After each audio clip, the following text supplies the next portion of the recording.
Magandang umaga sa inyong lahat guys. Hindi kami nakawalan kami kahapon ni mama kasi masama yung panahon. At may na yung signal sa masama yung panahon sa mga wifi. Kahit ngayon masama rin pa yung panahon. Bago kami magpatuloy, shout out muna kay Jab Anastasio doon sa Kondring. Lagi sumusubaybay sa mga video namin ginagawa ni mama. Hi ka, ma'am. Hi. Hi. Hi. So bago kami magpatuloy, ito yung i-vlog namin ni mama.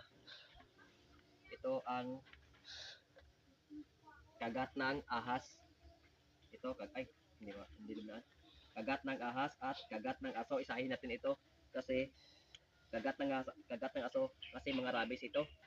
Ang gawin nyo lang, makagat kayo ng ahas or aso, gawin nyo ito, yung tinatawag nating gamot na palinubod pa rin.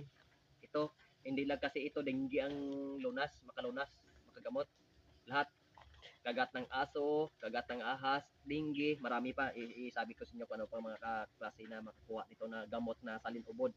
Yung gamot na dengue, yung pulang-pula yung kanyang tubig. Yung gawin ninyo, pag makagat kayo ng ahas or aso or dengue, ito lang, lagain nyo ito at inumin ninyo. Yun lang. So, ito yung salinubod. Kung hindi kami makalaga, kukuha lang kami ng ito, shock down kasi ito, or salinubod yan, igawa namin jingjing ito, salinubod rin ito kung sakali kagat kami ng aso or ano, kuha lang kami ng ito, kuha lang kami yan, gawin namin yan, yan, kasi lunas kasi sa mga dengue, kagat ng aso at kagat ng ahas. So, yan lang guys, lagi nyo subaybayan yung mga video ni mama. Sana makakuha kayo ng diha. Marami pa tayo i-vlog na mga sakit, gaya nito na tae-tae, buyag-buyag, pasmo, sobrang ubo, yan, barang, sugat, laging dumudugo, babae, hindi magkaanak, maliban lang suro yung baog, hindi talaga magkaanak. Marami pa ito. Magsubaybay lang kayo.